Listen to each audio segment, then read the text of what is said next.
G'day, how are we? So we are closing in on Christmas and I'd love to get this episode out before. If you're seeing this afterwards, I am very sorry. I did the best I could. Hope the cicadas aren't a problem. They are very loud where I am and I can't quite tell if they're coming up on the audio. We had a very productive last episode, but that was a while ago now. I'd really like to catch up and keep up with the upload schedules. I'm not going to waste too much of your time. The first thing we're going to get done today is all the circular metal handle components and the pommel. In order to do that, we're going to head off to Everly and get started on the lathe.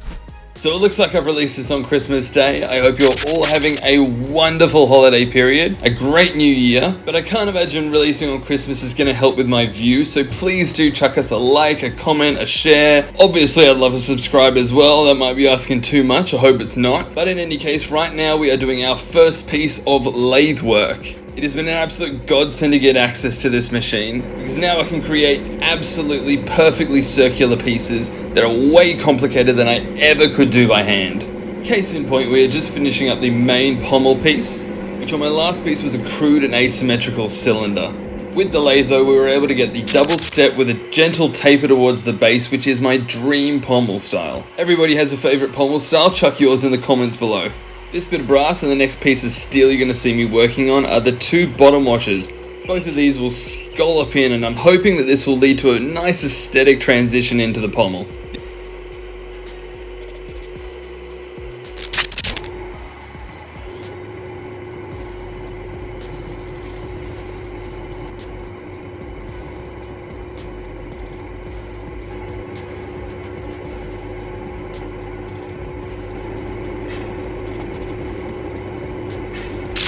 The last but absolutely not least piece that we're working on today is the locking nut. When properly tightened up, this will stop the pommel from becoming unthreaded, which avoids my worst nightmare, which is one of my swords becoming a projectile weapon. I will note I lathed out a top washer too, but I forgot to film that, so that won't be present here. But you will see it now. We are back from the blacksmith shop and the lathe work has gone beautifully. So at this point we have our top washer, two pieces of our insert, two bottom washers, our pommel and our locking nut. Now there's a little bit of work left to do. We've also done a little bit of chiseling on the handle. At some point we're going to have to drill out the hole that's going to be used to tighten on the locking nut. Then we're going to need to drill out the hole in the pommel, because at this point in time that is a tight fit. After that I'm going to want to cut back the brass insert to about here, I reckon. Then I also want to cut off this top piece of the quillon block so it is more or less in line with the part of arm. After we've done all of that, we can then start thinking about the handguard that'll go on top. I've got a few designs in mind. A couple of them I might not be skillful enough to physically do, but at this point we've got everything looking très chouette, so let's get into it.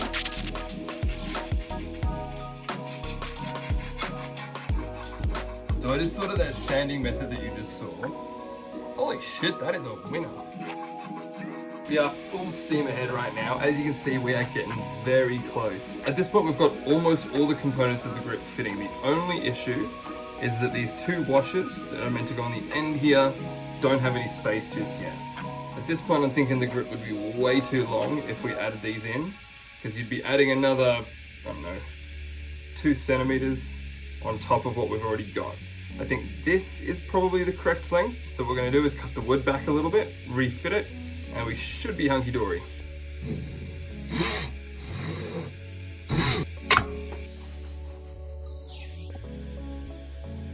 So, foreshadowing Tim here, it is so disappointing to see how beautiful that wood grain is looking right now.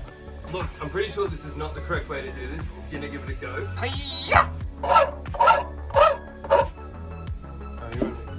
I just forgot something super important. So the thing that I forgot to do is a critical step when you're making anything out of an FA blade. All of them have this construction.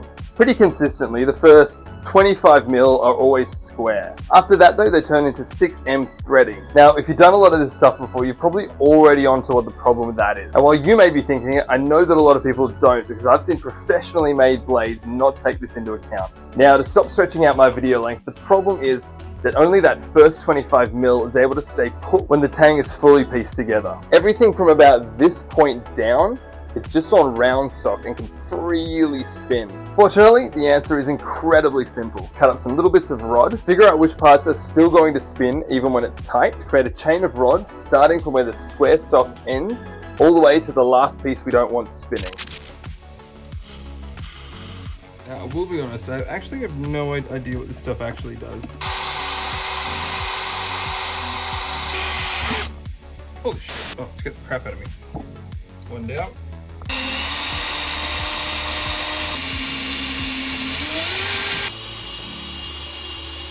The first section is Dunsky. There are now 3 bars going through this middle section here.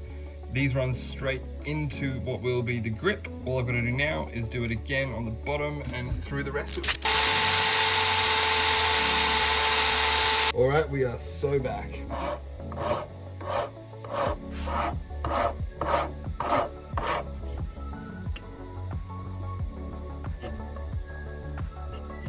Alrighty now, we are getting very close to the end of this phase of production. There are a few issues, however, I would like to correct before we get on to the final process. Those are, this bit at the top here, I want cut off. It's not a massive deal, we could probably put it on the top, no one would ever know the difference. I think it'll personally look a little better if we had this whole thing a little lower down and had the handguard sitting just above these part of arms. The next 2 things, for me at least, are a little more of a concern. The first one's really subtle, but is really pissing me off. And that is, there is a slight warp to the whole thing. You can see here that the wood and the steel are at an angle. And then to make things a little worse, the brass is at the same angle as the wood. See a little better from this side. Yeah, we are.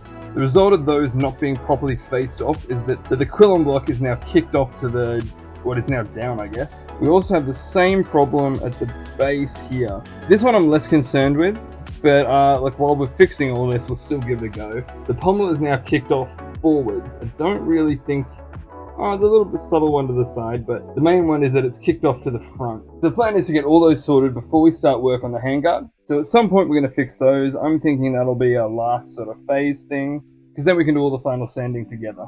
I first want to fix these warps, get rid of those.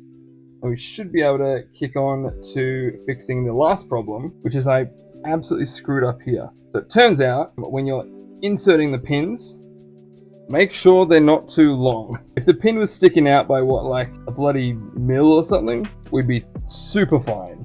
But for some reason I got a little overzealous, made a huge one. As I was chipping out all this extra mass, we blasted through the tip there. So not ideal.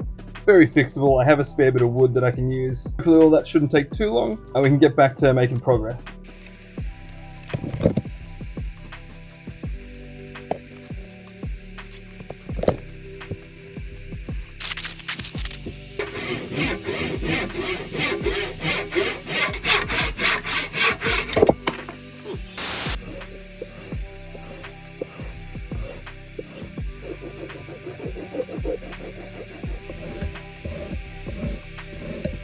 God, I need a linisher.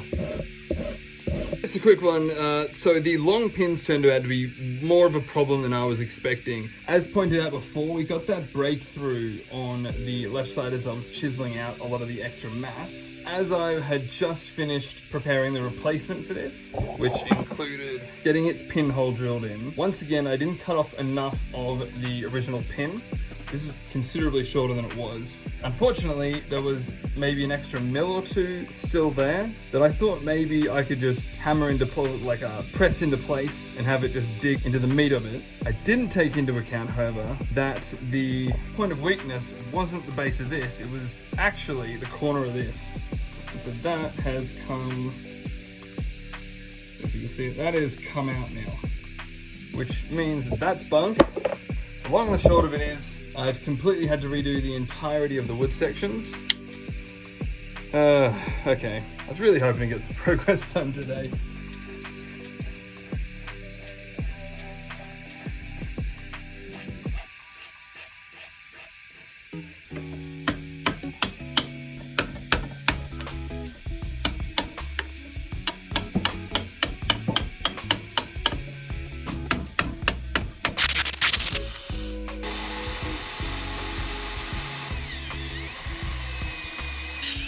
This is terrifying. Holy shit.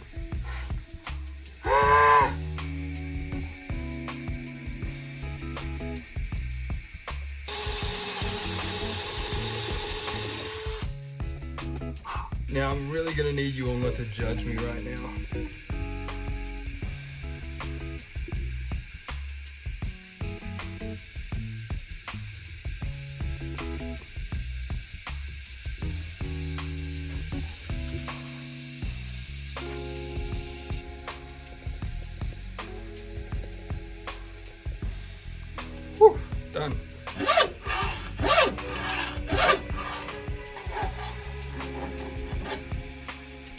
take off a little bit of the excess mass here at the top of the quillen block. We're going to take this very carefully, very slowly. We only have one chance at this, so we're going to make it count.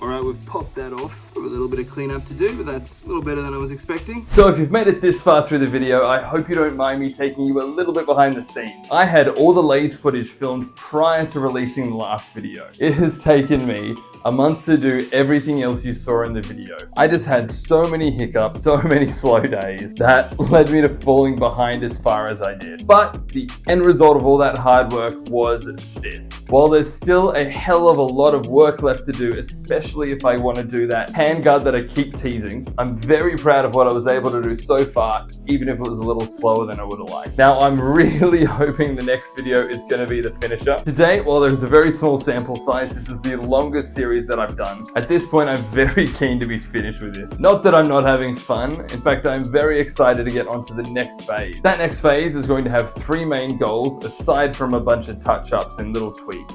Those are buy a new FA blade and fit it to the handle that we've got now. The next part is to do all of the work on the handguard. This is going to itself have a number of steps to it. And like I keep mentioning, there is an easy option or a very hard option. The easy option is going to be a basic pierced flat piece of steel that I then rivet onto a brass backing, much like you saw in the original Mark II. The hard option, however, is going to hope that I am naturally talented at engraving, engrave a lovely but basic scroll pattern into the top of the blade, pierce through the negative space, and then I will rivet a brass backing onto it. The final thing we have to do is the final polish and cleanup. Now that is going to involve a lot more filing, a lot more cleanup, and a lot more polishing than I'm used to. So with the path ahead of us laid out, I think it is time to wrap up this video. Thank you so much for watching. I've already asked you at the top of the video to like and subscribe, so it would be very cheeky for me to ask you again here.